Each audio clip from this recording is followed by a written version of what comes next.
খুঁজে আৰু মানুহ এনেকুৱা গৈছে যে আমাৰ জনজাতীয় লোকেওতো মদ খায়, জনজাতীয় লোকে মদ নাখায়। জনজাতি লোকে পৰম্পৰাগত পানীয় খায়, তাক মদ নুবুজায়, হাজক মদ নুবুজায়, ৰহিক মদ নুবুজায়। এইবিলাক কথা ক'ব নালাগে, কাৰণ মদ খাবৰ কাৰণে দোকান খুলিবৰ কাৰণে পাৰ্মিশ্যন লাগে, সাজ খাবৰ কাৰণে পাৰ্মিশ্যন নালাগে, ৰহি খাবৰ কাৰণে পাৰ্মিশ্যন নালাগে, আপং খাবৰ কাৰণে পাৰ্মিশ্যন নালাগে।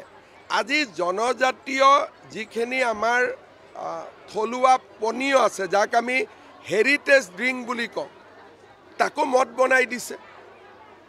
সেইটোতো মদ নহয়। জনজাতীয় লোকে যিখিনি ব্যৱহাৰ কৰে সেইখিনি হাজাৰ বছৰৰ পৰা ব্যৱহাৰ কৰে। হুইস্কি ব্যৱহাৰ নকৰে নহয়, ৰাম ব্যৱহাৰ নকৰে নহয়। গতিকে জনজাতীয় লোকৰ লাও পানী, লাওৰ পৰা পানী, এইটো মদ নহয় নহয়। সেইটো কোনে মদ বুলি ক'লে?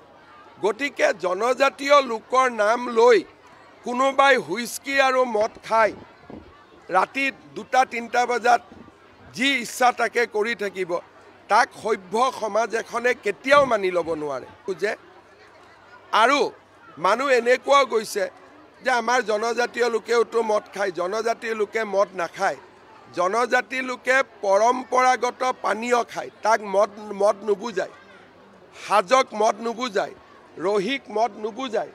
এইবিলাক কথা ক'ব নালাগে, কাৰণ মদ খাবৰ কাৰণে দোকান খুলিবৰ কাৰণে পাৰ্মিশ্যন লাগে, সাজ খাবৰ কাৰণে পাৰ্মিশ্যন নালাগে, ৰহি খাবৰ কাৰণে পাৰ্মিশ্যন নালাগে, আপং খাবৰ কাৰণে পাৰ্মিশ্যন নালাগে। আজি জনজাতীয় যিখিনি আমাৰ থলুৱা পনীয় আছে, যাক আমি হেৰিটেজ ড্ৰিংক বুলি কওঁ, তাকো মদ বনাই দিছে। সেইটোতো মদ নহয়। জনজাতীয় লোকে যিখিনি ব্যৱহাৰ কৰে সেইখিনি হাজাৰ বছৰৰ পৰা ব্যৱহাৰ কৰে। হুইস্কি ব্যৱহাৰ নকৰে নহয়, ৰাম ব্যৱহাৰ নকৰে নহয়। গতিকে জনজাতীয় লোকৰ লাও পানী, লাওৰ পৰা পানী, এইটো মদ নহয় নহয়। সেইটো কোনে মদ বুলি ক'লে? গতিকে জনজাতীয় লোকৰ নাম লৈ কোনোবাই হুইস্কি আৰু মদ খায়, ৰাতি 2-3 বজাত যি ইচ্ছা তাকে কৰি থাকিব, তাক সভ্য সমাজ এখনে কেতিয়াও মানি ল'ব নোৱাৰে। খুঁজে আৰু মানুহ এনেকুৱা গৈছে যে আমাৰ জনজাতীয় লোকেওতো মদ খায়, জনজাতীয় লোকে মদ নাখায়।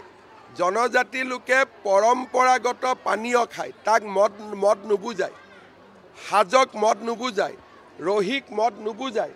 এইবিলাক কথা ক'ব নালাগে, কাৰণ মদ খাবৰ কাৰণে দোকান খুলিবৰ কাৰণে পাৰ্মিশ্যন লাগে, সাজ খাবৰ কাৰণে পাৰ্মিশ্যন নালাগে, ৰহি খাবৰ কাৰণে পাৰ্মিশ্যন নালাগে, আপং খাবৰ কাৰণে পাৰ্মিশ্যন নালাগে।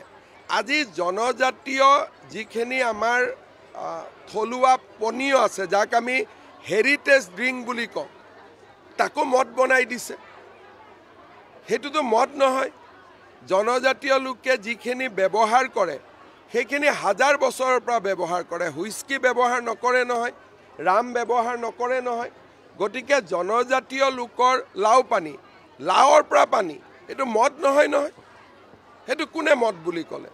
গতিকে জনজাতীয় লোকৰ নাম লৈ কোনোবাই হুইস্কি আৰু মদ খায়, ৰাতি 2-3 বজাত যি ইচ্ছা তাকে কৰি থাকিব, তাক সভ্য সমাজ এখনে কেতিয়াও মানি ল'ব নোৱাৰে।